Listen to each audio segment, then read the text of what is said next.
Topeng, karya Sawali Tuhu Setia. Entah, setiap kali memandangi topeng itu lekat-lekat, Barman merasakan sebuah kekuatan aneh muncul secara tiba-tiba dari bilik goresan dan lekukannya. Ada semilir angin lembut yang mengusik gendang telinganya. Ditingkah suara-suara ganjil yang sama sekali belum pernah dikenalnya. Perasaan Barman jadi kacau. Kepalanya terasa pusing. Sorot matanya tersedot pelan-pelan ke dalam sebuah arus gaib yang terus memancar dari balik topeng. Dalam keadaan demikian, Barman tak mampu berbuat apa-apa. Terpaku dan mematung. Getaran-getaran aneh terasa menjalari seluruh tubuhnya. Barman benar-benar berada dalam pengaruh topeng itu. Memang hanya sebuah topeng. Bentuknya pun mungkin sudah tidak menarik. Permukaannya kasar, dahinya lebar, hidung pesek dengan kedua pipi menonjol. Goresan dan lekukannya terkesan disamarkan, tidak tegas. Warnanya pun sudah kusam, menandakan ketuaan. Orang-orang kampung menyebutnya topeng tembung. Tapi dengan topeng itulah nama ayah Barman, Marmo, pernah melambung sebagai pemain reog yang dikagumi pada masa jayanya. Konon, topeng itu dibikin sendiri oleh almarhum ayah Barman. Untuk mendapatkan bahannya, ayah Barman ketika itu harus mengacak-acak seisi kuburan. Lantas melakukan puasa mutih, makan nasi tanpa sayur dan garam selama 40 hari. Dengan cara demikian, menurut penuturan orang-orang, tangan ayah Barman akan terbimbing oleh sesuatu yang gaib sehingga mampu menghasilkan topeng yang sempurna. Topeng ayah Barman akhir-akhir ini memang sempurna. Bukan lantaran bentuknya, melainkan kekuatannya yang mampu menyihir para penonton. Lucu, memikat, dan menghanyutkan. Para penonton benar-benar dibikin terpesona setiap kali ayah Barman bermain reog dengan mengenakan topeng itu. Grup reognya kisan berkibar. Harganya tinggi, tapi selalu laris ditanggap orang. Bahkan sering diundang pentas menyambut tamu penting di pendopo kabupaten.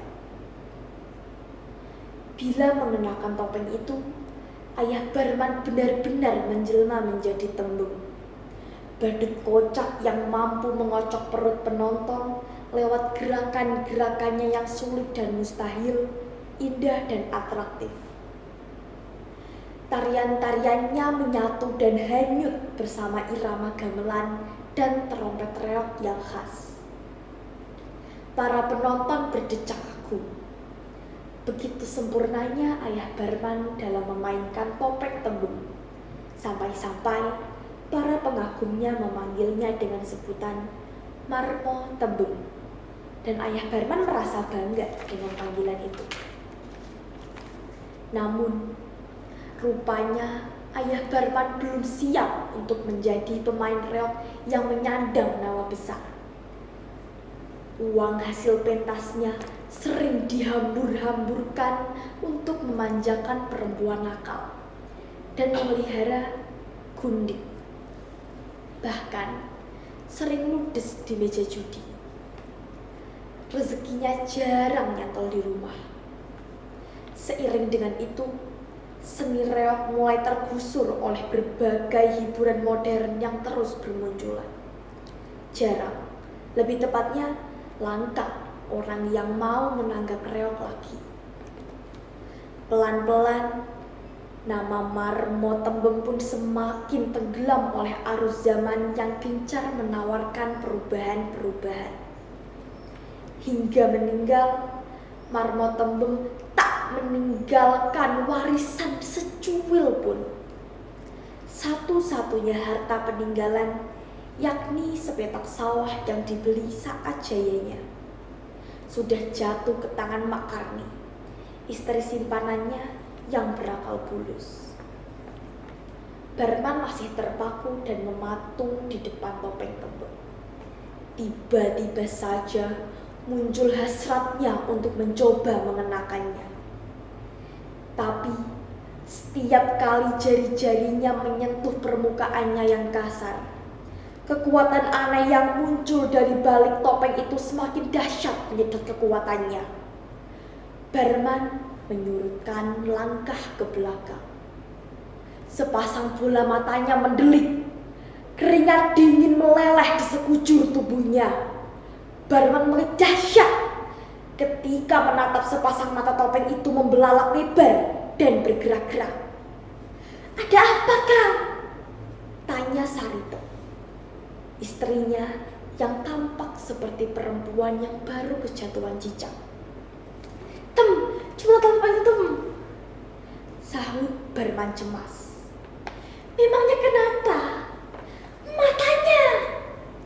Serentak, perempuan bermata juling itu menjatuhkan pandangannya ke arah topeng yang lekat terpajang di dinding. Tapi begitu sepasang matanya hinggap di sana, perempuan itu malah tertawa. Barman tersipu. Topeng itu memang tak lebih dari sebuah topeng badut usang yang kaku dan beku. Lekukan dan goresan matanya yang nampak samar tak lagi membelalak dan gerak-gerak. Barman geleng-geleng. "Sudahlah, Kang, Kakang terlalu capek. Sebaiknya Kakang istirahat saja. Bukannya besok harus menghadiri undangan di balai desa," kata istrinya sambil beringsut dari depan suaminya. Barman termangu. Benaknya seperti disentakkan oleh sebuah arus yang tak bisa dipahaminya. Udara pagi di kampung tak berubah, dingin. Kabut dari pinggang bukit terus menyembur-nyembur menyelimuti perkampungan. Mata Barman masih diserang kantuk. Pelan-pelan, lelaki gempal itu beringsut dari pembaringan, mengambil segelas air putih dan menekuknya. Sisanya disemburkan ke lantai. Sayup-sayup gendang telinganya menangkap kesibukan kampung yang mulai menggeliat. Suara deru motor, lengkingan tangis bocah yang ditingkah hiruk pikuk suara ternak piaraan. Barman menyambut surat undangan yang tergeletak di atas meja sambil merapatkan sarung. Barman membacanya berulang kali di atas dipan, seakan hendak memperoleh kepastian tentang kebenaran isi surat itu. Mata Barman berbinar-binar, benaknya menerawang. Tiba-tiba saja ia mampu mengucapkan rasa syukur yang demikian tulusnya. Ia merasa benar-benar tersanjung dan begitu dihormati. Ia diundang dengan hormat ke balai desa untuk menerima penghargaan dari pemerintah atas jasa-jasa almarhum ayahnya melestarikan kesenian tradisional reog. Di mata Barman, tiba-tiba ayahnya muncul begitu agung dan berwibawa. Tabiat ayahnya yang keranjingan judi dan perempuan seolah-olah tenggelam di balik surat undangan yang tengah dibaca dan dipahaminya. Berulang-ulang kali Barman menarik napas lega. Dadanya ditimbuni harapan. Penghargaan itu setidaknya akan sanggup menggeser nasib hidupnya yang kurang beruntung. Lebih-lebih setelah belakangan ini perubahan musim mulai tak menentu. Hasil panen sepetak sawahnya tak mampu lagi menutup kebutuhan rumah tangganya yang membengkak. Tapi harapan indah itu pun pupus di balai desa ketika ia hanya menerima selembar kertas yang diserahkan dengan bangganya oleh Pak Lurah atas nama pemerintah desa. Saat itu memang ia tak sendirian. Para awak pemain reok yang kini masih hidup dan para ahli waris teman-teman seangkatan ayahnya juga menerima penghargaan yang sama. Tak henti-hentinya kepala Barman dicecar pertanyaan. Kenapa penghargaan mesti diwujudkan dalam selembar kertas? Apa tak ada bentuk penghargaan lain yang lebih pantas dan manusiawi? Dengan duit misalnya? Dengan langkah tak bersemangat, Barman mengepit selembar kertas itu, lantas menyodorkan di depan hidung istrinya. Istrinya melengos, uring-uringan. Tiba-tiba saja, sepasang mata Barman kembali terusik untuk memandangi topeng tembem yang lekat terpajang di dinding. Kekuatan aneh itu muncul kembali dari balik topeng, lewat goresan dan lekuknya. Tubuh Barman bergetar seperti ada sebuah arus kuat yang menjalar bersama aliran darahnya. Gendang telinganya menangkap sayup-sayup suara yang tak dikenalnya. Suara yang muncul dari sebuah ketersiksaan dan penderitaan, mengerang dan merintih-rintih sekujur tubuhnya. Suara-suara ganjil itu terus mendesing-desing di telinganya, memekakkan. Bersamaan dengan itu, Barman menyaksikan kedua mata topeng itu membelalak lebar dan bergerak-gerak. Tapi sejurus kemudian mengatup rapat. Dan kini, mendadak sepasang mata topeng itu mengeluarkan air mata. Semula hanya 1-2 tetes, tapi lama-kelamaan menderas dan mengucur bagaikan pancuran. Dan yang lebih menyentakkannya, air mata itu pelan-pelan berubah memerah seperti darah. Seketika itu, bau anyir darah menyerang hidungnya. Tubuh Barman lemas. Kekuatannya seperti dipelejeti oleh sebuah kekuatan yang aneh yang tak dipahaminya. Sementara itu, suara mengerang dan merintih, suara yang muncul dari sebuah ketersiksaan dan penderitaan itu terus membombardir telinganya. Gila.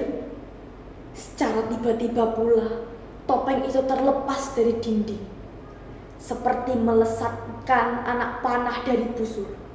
Topeng itu secepat kilat menancap dan menyatu dengan wajah Barman, sedemikian kuat mencengkramnya. Barman meronta dan memekik dahsyat. Setelah itu, ia merasakan tubuhnya melayang entah kemana. Istrinya merasa bingung. Di matanya, wajah Barman benar-benar telah berubah, berganti rupa menjadi wajah topeng peninggalan almarhum ayah mertuanya. Spontan, perempuan itu menjerit histeris, memecah perkampungan. Kampung gempar, para penduduk berdatangan, desahan, gumaman, teriakan, dan berbagai komentar tumpah campur aduk bersambung-sambungan. Barman jadi tembem. Hi, ngeri. Jangan mendekat, Barman bisa ngamuk. Celaka. Para penduduk tak ada yang memberikan pertolongan ketika tubuh Saritem ambruk di kaki Barman.